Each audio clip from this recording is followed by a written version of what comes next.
Part 5. Kasalukuyang abala sa paglalagay ng mga maruruming damit nila ni Migo si Amberly nang malakas itong napasigaw nang matapos niyang ilagay ang lahat ng damit sa washing machine ay tumunog ito ng kakaiba.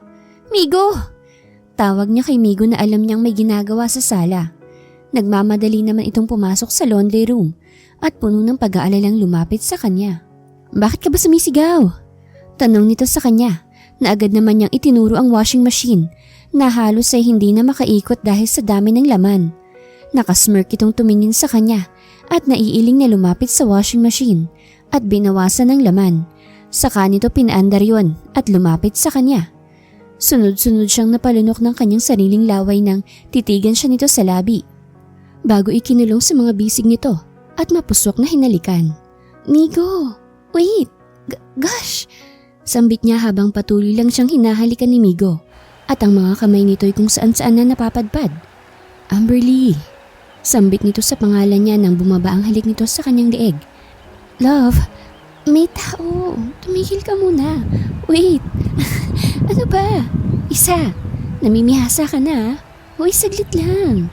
Gosh, Migo." Pilit siyang lumalayo dito nang marinig niyang tumunog ang doorbell. "Shit! Storbo naman oh." Sambit nito na halatang bitin na bitin sa ginawa nito.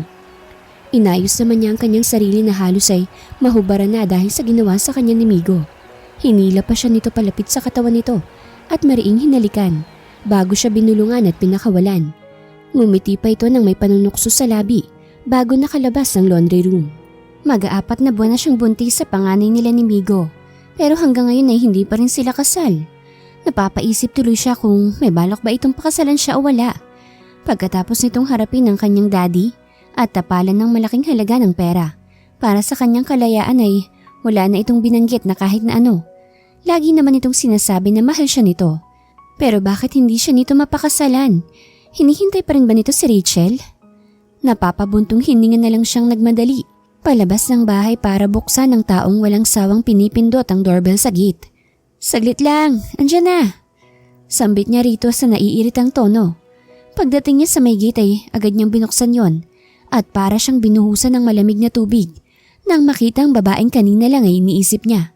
Pero ngayon ay nasa harapan na niya. "Si Migo ba nandyan?" Tanong nito. Sasagot na sana siya nang bigla siya nitong lampasan at mabilis na naglakad patungo sa loob ng bahay.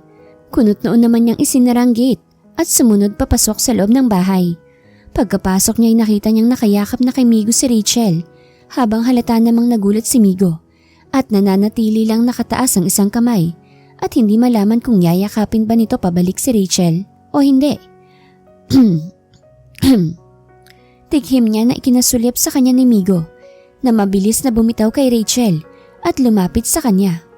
Tumingin sa kanya si Rachel at pinagtaasan siya ng kilay at pagkuway peking ngumiti at nakipagbeso pa sa kanya. "Ang laki na pala ng tiyan mo, no? Yan ba yung resulta ng panglalandi mo kay Migo bago pa tayo nagkita rito?" Tanong nito na ikinayuko naman niya. "Rachel, anong ginagawa mo rito? Akala ko ba nasa US ka na kasama ang pinalit mo sa akin?" Tanong ni Migo rito na bahagyang dumistansya sa kanya at matamang tinitigan si Rachel. "I'm here because I'm also pregnant. Magtatatlong buwan na." Saad nito na ikinagulat niya. Kaya pala medyo tumaba ito at lumaki ang tiyan dahil buntis ito kagaya niya. "Are you sure na akong ama niyan? Baka naman nagkakamali ka lang. Are you trying to say na nagsisinungaling lang ako? Bakit, Migo? May nangyari sa atin bago ako umalis at bumalik ng US. Kaya huwag kang magtaka kung nandito ako sa harapan mo at sinasabi ang tungkol sa kalagayan ko. Diba matagal mo nang gusto magkaroon tayo ng anak? Heto na oh." Kukurap-kurap siyang napayuko. Akala niya'y masusolo na niya ang lalaking mahal niya. Hindi pala. Bahagya siyang napaatras sa kanyang kinatatayuan at tumalikod sa mga ito habang mabilis namang nagsisibagsakan ng mga luha niya sa kanyang magkabilang pisngi. "Amberly is also pregnant. Sa dinadala niya sigurado kung ako ang ama. Pero sa'yo ay hindi. Paano ako makakasigurado na anak ko talaga ang dinadala mo? At anong gusto mong gawin ko?" Rinig niyang tanong dito ni Migo habang patuloy lang siya sa paghakbang palayo sa mga ito. "I want to continue our wedding. At sigurado ako na ikaw ang ama nito. Dahil wala namang nangyari sa pagitan namin ng boyfriend ko habang nasa US ako. dahil pareho kaming busy sa trabaho. Kaya sino pa bang magiging ama nitong dinadala ko kung hindi ikaw lang naman? Halos manghina siya dahil sa kanyang mga naririnig. Bakit ngayon pa to bumalik? Bakit ngayon pa to bumalik kung kailan okay na sila ni Migo? Bakit ngayon pa kung kailan umamin na itong mahal siya nito? Bakit ngayon pang mas hulog na siya rito? Wala sa sariling umakyat siya sa kanilang kwarto at mabilis niyang inilak. Kinuha niyang kanyang cellphone na tinawagan ng kanyang kapatid para magpasundo dito. Balak niyang umuwi muna sa mga ito habang hindi pa nakakapagdesisyon si Migo kung sino ang pipiliin nito sa kanila ni Rachel. Pagak siyang napatawa nang ma-realize na baka mas piliin pa nito si Rachel kesa sa kanya dahil ito ang kanyang unang minahal at hindi siya. Ate, hintayin mo lang ako papunta na ako dyan. Nasa malapit lang ako. Lumabas ka na dyan, nandito lang ako sa labas ng subdivision nyo. Mabuti na lang at naisipan kong dalawin ka. Habang kausap niya ang kanyang kapatid ay agad niyang kinuha ang kanyang bag at lumabas ng kwarto. Ni hindi man lang siya nagawang sundan ni Migo para linawin ang lahat. Pero wala na nga palang dapat pang linawin.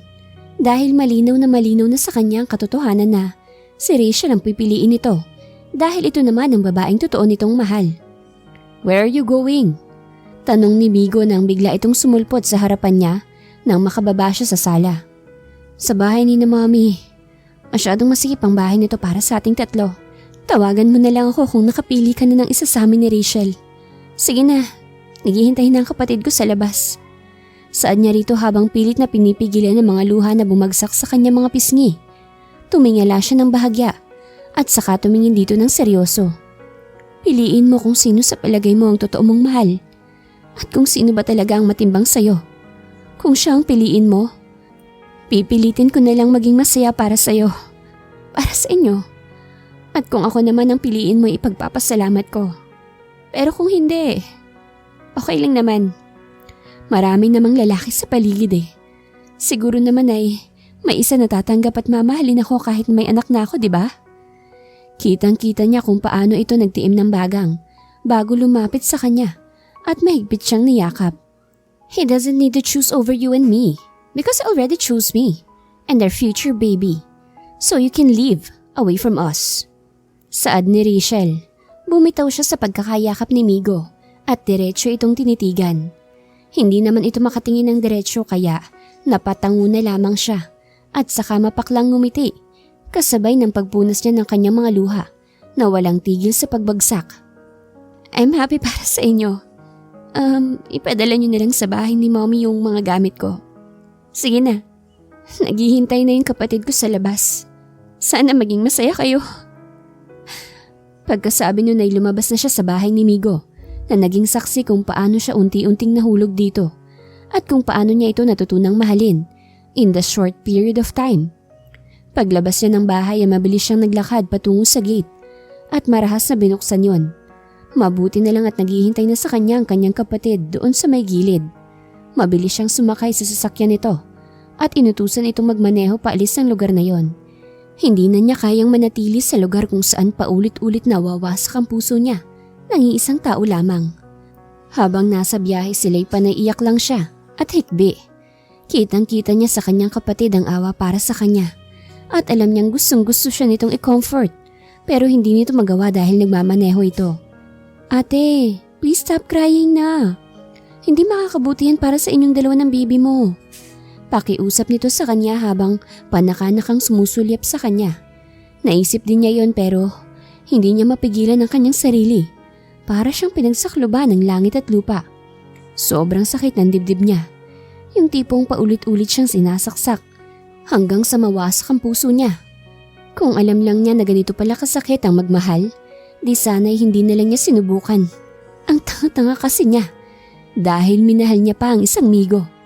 Di ngayon ay heto siya at parang namatayan sa kanyang kaiiyak. Pagdating nila sa bahay ng kanyang inay agad siyang pumasok sa kanyang kwarto at doon nagkulong. Gusto sana siyang kausapin ng kanyang mommy pero pinigilan ito ni Andy at sinabihang hayaan na muna siyang mapag-isa. Bagay na ipinagpapasalamat niya rito. Halos 1 linggo na ang nagkukulong sa kanyang kwarto si Amberly. Lumalabas lang siya kapag kakain. Kahit sa pagkain ay wala siyang gana. Sino ba namang gaganahan kung ganito ka, ka-broken? Oo nga't sinabi niya kay Migo na hangad niya ang maging masaya mga ito. Pero paano naman siya? Paano naman ang magiging anak nila? Itinuturing nilang ba nito na bastardo o bastarda ang anak nila? Anak sa labas, ganon?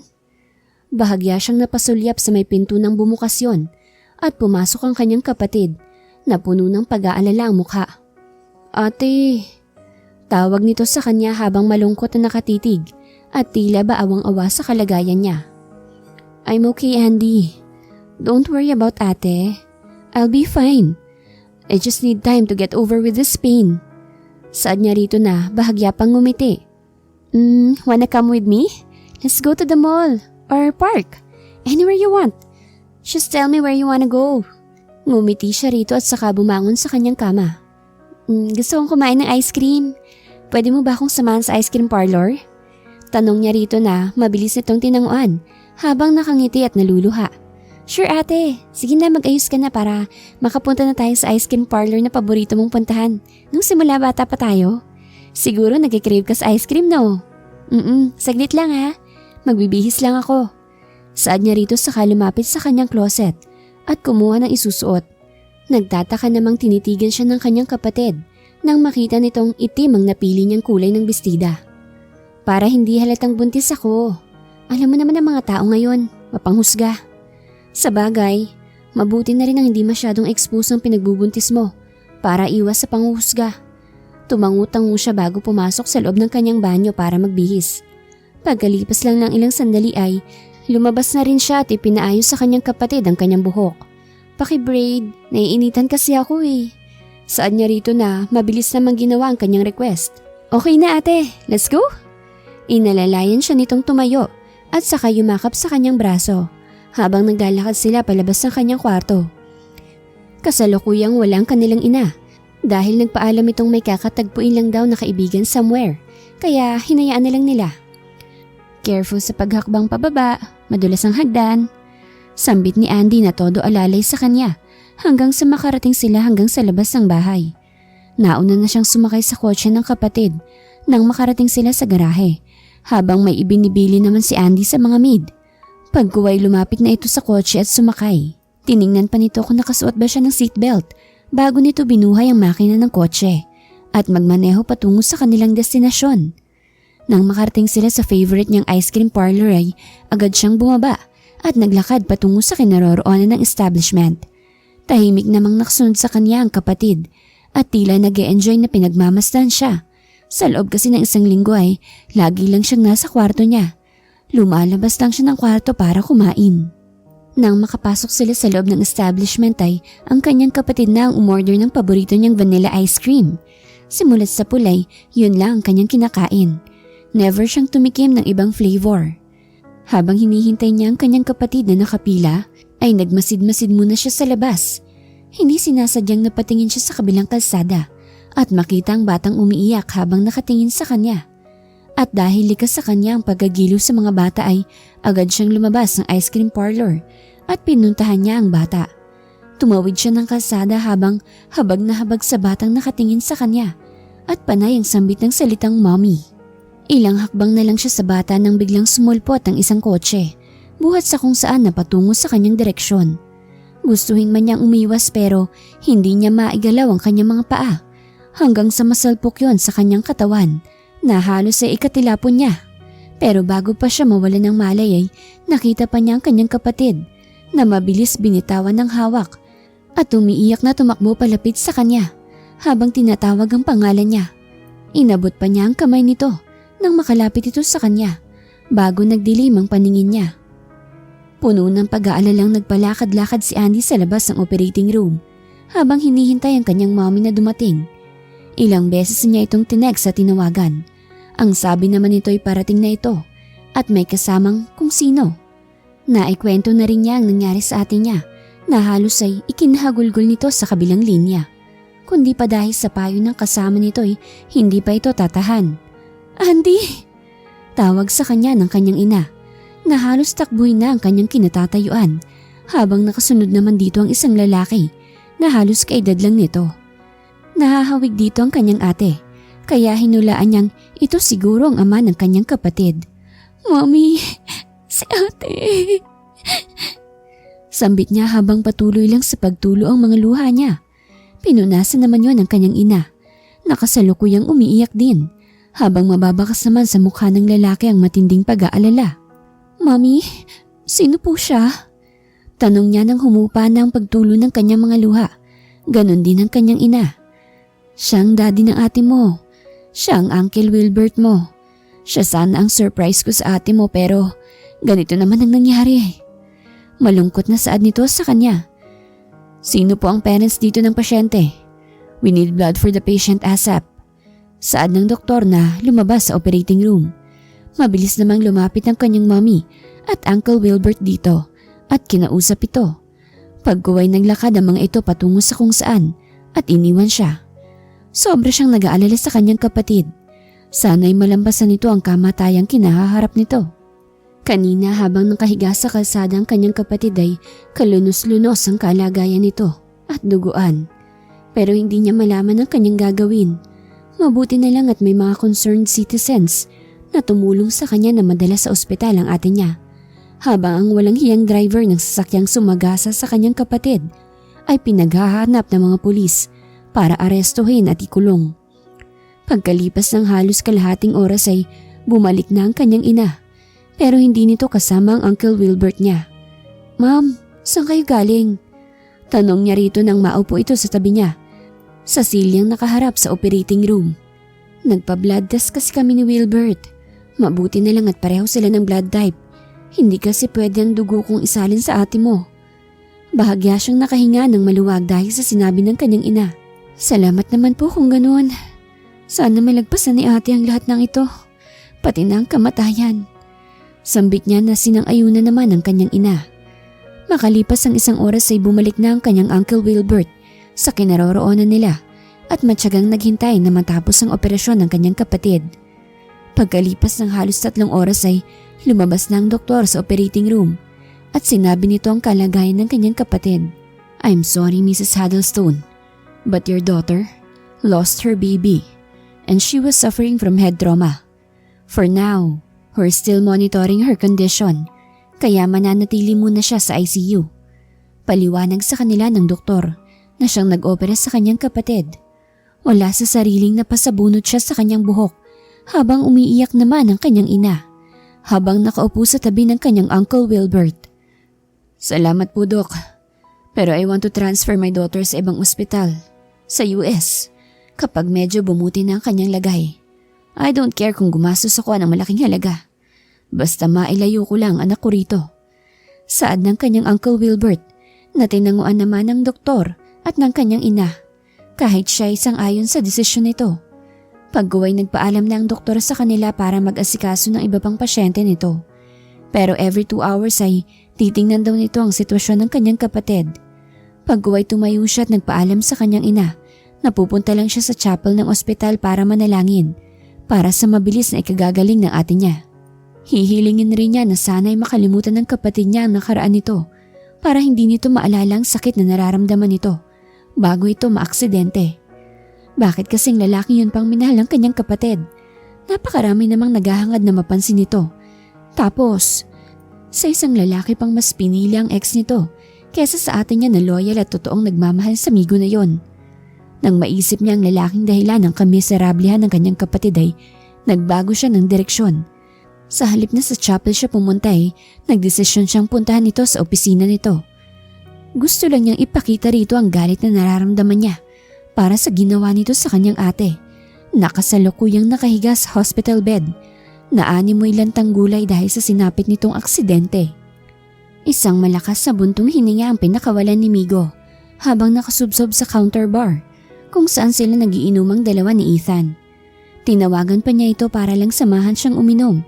Hindi na kasi niya kaya ang matinding pangungulila sa babaeng mahal niya na basta na lang niyang pinakawalan sa pag-aakalang may nararamdaman pa rin siya para kay Rachel. Do you miss her? Tanong ni Ethan sa kanya na ikinataas niya ng tingin at puno ng pagtatanong sa mga mata kung sino ba ang tinutukoy nito. Who? Rachel? I already dumped her after she lost our baby. Yun lang naman ang dahilan kung bakit ko siya pinakisamahan at pinili over Amberly and our baby. Kung hindi niya ako binantaan na ipapalaglag ni Rachel ang anak namin ay hindi ko naman siya pipiliin. I'm talking about Amber Lee. Bro, 1 taon na siyang wala. Patahimikin mo na siya. Move on, bro. Baka hindi kayong para sa isa't isa. Baka may ibang nakatadhana para sa'yo. Bumuntong hininga siya kasabay ng pag-iling. Para sa kanya si Amber Lee lang ang babaeng nakatadhana para sa kanya. Ito lang ang mahal niya. At ang tanging ito lang mamahalin niya hanggang sa wakas. Ano kayang nangyari kay Amber Lee matapos nitong umalis sa poder niya? Kahit ang kapatid nitong si Andy ay hindi na rin niya nakikita simula nang sumugod ito sa kanyang opisina at kung ano-anong sinasabi sa kanya. Alam niyang galit na galit ito sa kanya dahil nasaktan niya ang kapatid nitong walang ibang ginawa kundi ang mahalin siya. Pagkatapos nun ay wala na siyang nabalitaan tungkol sa pamilya Tuazon. Kinuha niya ang basong may lamang alak at diretso yung tinungga at halos madurog sa higpit ng hawak niya. Bro, ba't hindi ka mag-hire na investigador para matukoy ang kinaroroonan ni Amber Lee at ng kanyang pamilya? Bumuntong hininga siya at tumingin dito ng diretso. Nagawa ko na yan pero parang may humahad lang na matagpuan ko si Amber Lee. Para bang tinatago siya sa akin ng kung sino. Sagot niya rito sa kamuling nagsali ng alak sa kanyang baso at kagaya ng nauna ay diretso niya yung ininom. Siguro, malaki ng anak namin Siguro ay naguutay na siyang maglakad. Sino kayang kamukha ng anak namin ni Amber Lee? Siguro siya kasi ang ganda-ganda niya. Pero posible din kamukha ko dahil ako ang kanyang ama. Pero mas maganda kung namana ng anak namin ng parehong lahi. Tila nabubuhayan ng loob na sambit niya sa kaibigan. Sana nga bro. Oh wait, nag-text na yung girlfriend ko. Nasa parking na daw sila ng kaibigan niya. At papunta na rito. Hintayin na lang daw natin sila rito. Saad nito na hindi mapakali sa kinauupuan dahil sa excitement. Han! Tawag ng isang babae na nakatingin sa kanilang direksyon habang kumakaway at malapad ang ngiting lumapit sa kanila.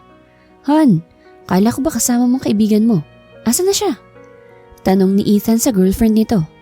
May kausap lang sa phone pero papasok na rin yun dito. Hintayin na lang natin. Sagot nito at saka naupo sa tabi ni Ethan. Magkakilala na kayo, 'di ba? Tanong sa kanila ni Ethan na tinanguan lang niya. She's here. Gosh, siguro hinahanap na naman ni Uncle Wilbert ang kaibigan ko. Palibhasa lumaki na hindi kasamang totoong ama kaya ganun na lang si Uncle kahigpit sa kaibigan ko eh. Saad nito na ikinalingon nila ni Ethan sa babaeng naglalakad palapit sa kanila. Amber Lee? Sambit niya sa pangalan nito na ikinakunot nito ng noo. You know me? Tanong nito sa kanya na ikinakunot niya ng noo. Sa halip na sumagot ay tumayo siya sa kinauupuan niya at mahigpit itong niyakap na halatang ikinagulat nito. Excuse me? I can't breathe, mister. Pwede bang pakawalan mo na ako? Kasi hindi ako makahingi. At saka, kilala ba kita? Tanong nito sa kanya na mabilis niyang tinanguan. Ay Migo. Migo Fontabella. I'm the father of your child. How's the baby? Bakit ang... Migo, right? I'm sorry to disappoint you but I don't remember na nagkaroon tayo ng relasyon at anak. I'm sorry but I don't remember you. Sambit nito na ikinabagsak na mga balikat niya. Umiiwas ka lang sa akin, right? Gumaganti ka dahil hindi ikaw ang pinili ko. Pero I'm telling you na pinagsisisihan ko ang hindi pagpigil sa'yo. Amber Lee, please. Pakiusap niya rito pero umiling lang ito at saka ngumiti. Sorry, Migo. But I lost my memories kaya kahit ano pang sabihin mo hindi ko natatandaan. Maybe soon ay maaalala ko rin ang mga sinasabi mo. But for now, let's forget about this. Malungkot siyang tumingin dito at ilang beses na tumango rito. Matamang pinagmamasdan naman sila ng dalawa, ni Ethan at ng girlfriend nito. Amberly can stop herself to watch the man beside her. Nalasing at natutulog na. Nagpaiwan talaga siya sa bahay nito para asikasuhin ito. Tutal ay wala rin naman siyang uuwian na bahay niya dahil mag-isa lang siyang naninirahan doon. Sa ibang bansa na kasi naninirahan ng kanyang mami at kapatid. Habang ang daddy naman niya ay madalang lang niyang makita dahil sa daming inaasikasong negosyo. Naupo siya sa gilid ng kama ni Migo at pinunasan ng maligamgam na bimpo ang mukha nito para mabawasan ang pagkalasing nito.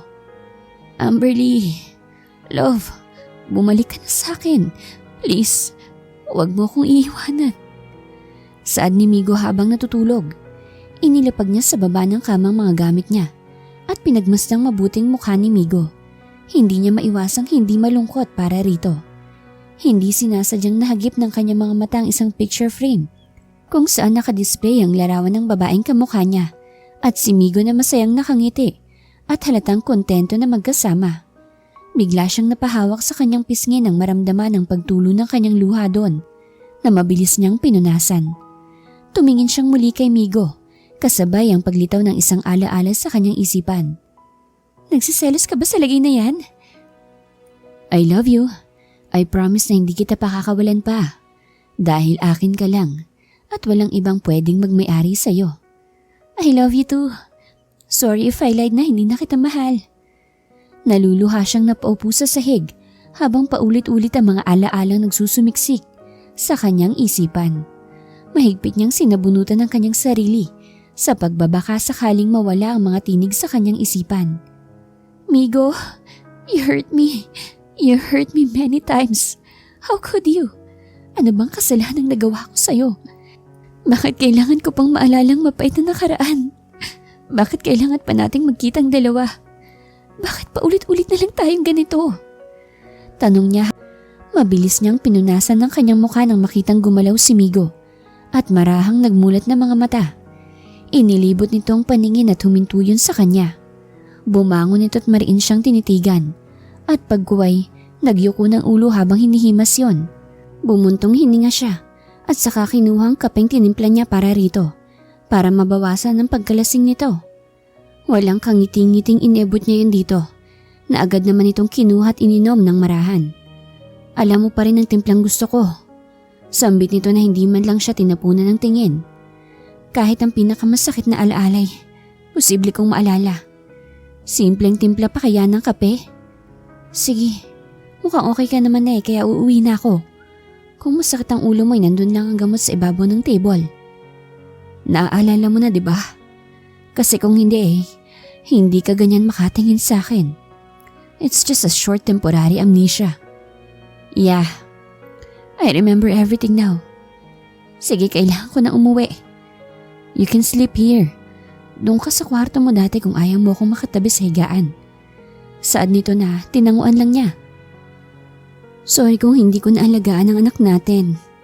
Actually, almost kalahating taon akong nakomato sa ospital sa ibang bansa. At ilang buwan din ako bago nakabalik sa paglalakad. Tapos may amnesia pa ako kaya hindi ko magawa ang dapat kong gawin.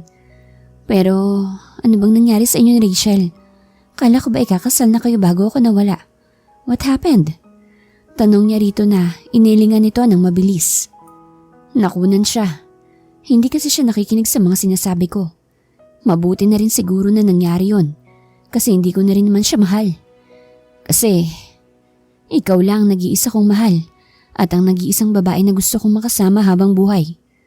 Patawad kung pinili ko siya kaysa sayo dahil pinagbantaan niya ako na kung hindi ko siya pipiliin ay ipapalaglag daw niya ang bata. Kaya kahit ayoko nagawa ko siyang piliin over you. Napatangu-tango siya habang hindi inaalis ang tingin sa mukha nito. Dahil sa sinabing ito ni Migo ay tila nabigyan ng sagot ang mga katanungan niya sa kanyang isipan kung bakit hindi siya ang pinili ni Migo noon.